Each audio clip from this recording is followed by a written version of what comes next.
Hello बच्चों, चलिए प्रश्न को देखते हैं। तो दिया गया प्रश्न है कि किस तत्व को छोड़कर ऑक्सीजन सभी तत्वों से प्रत्यक्ष रूप से अभिक्रिया करेगी। विकल्प ए है फास्फोरस, विकल्प बी है क्लोरीन, विकल्प सी है सोडियम, विकल्प डी है सल्फर।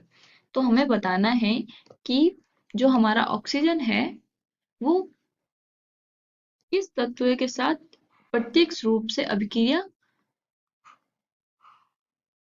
नहीं करेगी, क्योंकि इसने बोला किस तत्व को छोड़कर ऑक्सीजन सभी तत्वों के साथ प्रत्यक्ष रूप से अभिक्रिया करेगी। तो इसका मतलब जिसके साथ नहीं करेगी वही हमारा सही विकल्प होगा।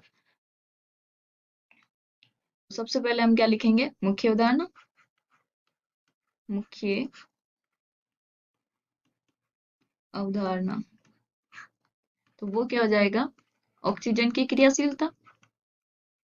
ऑक्सीजन की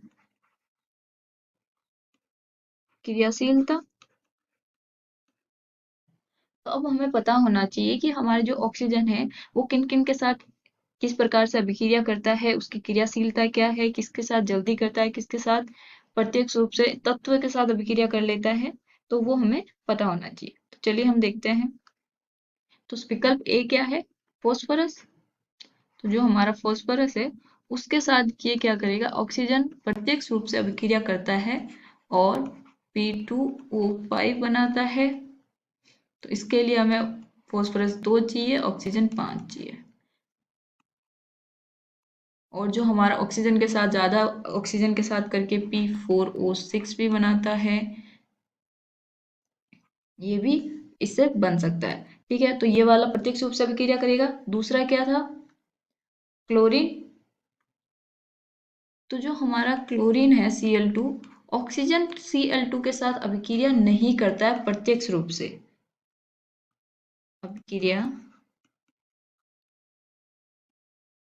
नहीं करता है प्रत्यक्ष रूप से। अब क्यों नहीं करता, क्योंकि हमें पता है कि जो हमारी क्लोरीन और ऑक्सीजन की विद्युत ऋणता है वो लगभग समान होती है। Cl व ऑक्सीजन की, Cl2 व O2 की विद्युत ऋणता, इलेक्ट्रॉन नेगेटिविटी लगभग समान होती है। तो लगभग समान होगी तो क्या करेंगे, ये ना तो एक दूसरे को ध्रुवित करेंगे और ना ही इनके बीच का बंध टूटेगा आसानी से। इस वजह से ये प्रत्यक्ष रूप से अभिक्रिया नहीं करता है। लेकिन हमारा जो ऑक्सीजन है वो जो क्लोरीन के जैसे HCl है, वो Cl के जो यौगिक होते हैं उनके साथ अभिक्रिया करता है। और इसका मतलब जो हमारा विकल्प बी है वो सही है, क्योंकि ये बोल रहा है कि किस तत्व को छोड़कर प्रत्यक्ष रूप से अभिक्रिया करेगी। तो Cl को छोड़ के बाकी सबके साथ अभिक्रिया करेगी। तो विकल्प बी तो सही होगा। विकल्प सी भी देख लेते हैं, जो सोडियम है। तो तीसरा क्या है, Na। तो वो हमारा O2 के साथ अभिक्रिया करके क्या बनाएगा, Na2O। दो सोडियम बनाना है।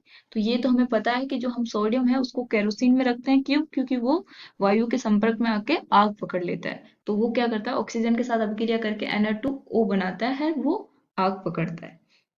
तो ये हो गया हमारा सोडियम। फिर रहा है हमारा सल्फर। तो सल्फर भी हमें पता है कि ऑक्सीजन के साथ अभिक्रिया करके SO2 बनाता है। जो H2SO4 की बनाने की जो विधि होती है उसमें हमारा जो सल्फर होता है वो ऑक्सीजन के साथ अभिक्रिया करके SO2 बनाता है। उसके बाद में वो SO3 में कन्वर्ट होता है। तो ये वाली भी हो जाएगा। इसका मतलब क्या है, क्लोरीन को छोड़कर जो हमारा ऑक्सीजन है वो प्रत्यक्ष रूप से सभी के साथ अभिक्रिया करता है। तो विकल्प बी जो है हमारा सही उत्तर है। आशा करती हूँ आपको समझ में आया होगा। धन्यवाद।